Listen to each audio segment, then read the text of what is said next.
विष्णु छलिया है, तुम्हें छलने के लिए आया है, इसलिए हम तुम्हें समझा रहे हैं। बलि बोले चाहे भगवान हो, चाहे भिक्षुक हो, चाहे संत हो, कुछ भी सही, लेकिन हम अपने वतन से विमुख नहीं हो सकते हैं। आज संकल्प छोड़ने के लिए तैयार हुए हैं। तो शुक्राचार्य जी ने देखा कि अब बलि मानेगा नहीं और हमारा शिष्य ठगा जा रहा है, तो एकदम से सूक्ष्म रूप बनाया, उसी सागर की टोटी में बैठ गई। अब बलि ने कहा कि प्रभु इसमें से जलवार नहीं हो रहा है। भगवान ने जैसे ही सागर अपने हाथ में लिया, कहा कि इसमें तो सूक्ष्म रूप में गद्दी लगा करके शुक्राचार्य जी बैठे हुए हैं। अब भगवान ने विचार किया, चलो शिष्य को तो बाद में देखेंगे, पहले गुरु को ही देख लेते हैं। जैसे ही दूब का तृण डाला तो शुक्राचार्य की एक आंख फूट गई, और जैसे ही फूटी सो एकदम से भागे। वो देख लिया इतना बड़ा छलिया है। शुक्राचार्य जी वहां से चले जाते हैं। संकल्प पूरा हुआ तो भगवान ने विराट रूप धारण किया है। इतना विराट रूप धारण किया, सूरज आकाश पाताल पृथ्वी सभी को भाप लिया है। 3 कदम में तीनों लोगों को नाप लिया। आधे कदम के लिए जब कहीं जगह नहीं बची है, कहा कि अब तो आप पाप के भागीदार होंगे, क्योंकि आपने 3.5 कदम भूमि का संकल्प किया है और आधा कदम अभी हमारा बाकी है। यदि आपका ये पूरा नहीं हुआ तो आप पाप के भागीदार होंगे। बोले तो आधा कदम रह गया? बोले हाँ। बोले तो ऐसा करो, आप हमारी पीठ को नाप लीजिए। बोले फिर भी हमारा खाता पूरा नहीं हो रहा है। बोले तो कोई बात नहीं, आप हमारी पत्नी की पीठ को नाप लीजिए। बोले तो पूछ करके आप पत्नी पीठ नपवाएंगे या नहीं नपवाएंगे? क्या आपने ऐसे ही कह दिया? आज बलि विंध्यावली के नजदीक आए हैं, कहा कि भगवान दरवाजे पे आए हैं और स्वयं से हमें बेचैन किए हुए हैं। हमने भी उनका दर्शन किया, तुम भी चल करके भगवान का दर्शन करो।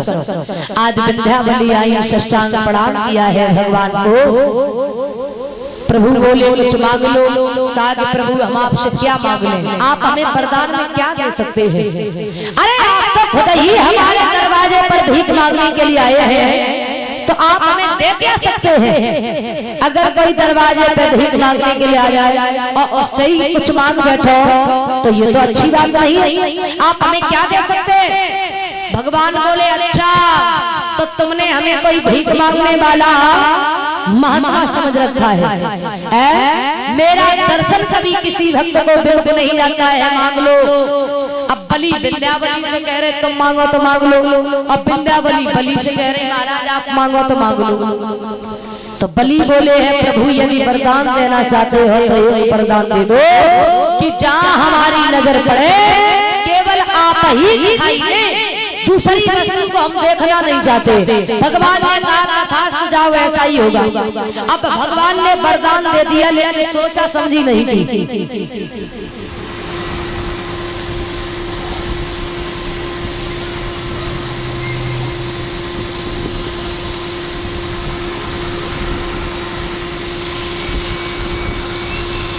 महाराज भगवान ने वरदान दे दिया है, तो महाराज बलि ने विचार किया कि हमें लग रहा है प्रभु ने वरदान तो दे दिया, अब देखते हैं मुख्य दरवाजे पे नजर डाल करके कि भगवान पहुंचेंगे कि नहीं पहुंचेंगे।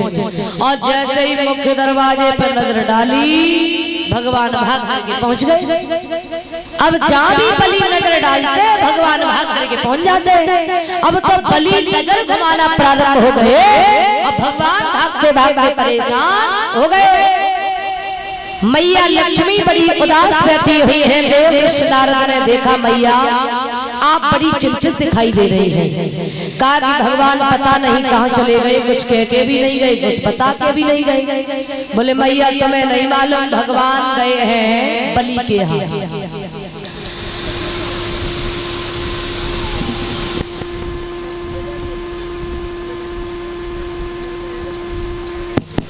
महाराज मैया लक्ष्मी बड़ी उदास बैठी हुई है।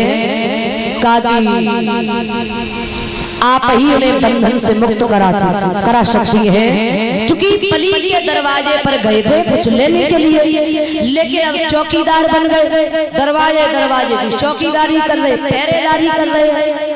और जो तने वचन सुने हैं तो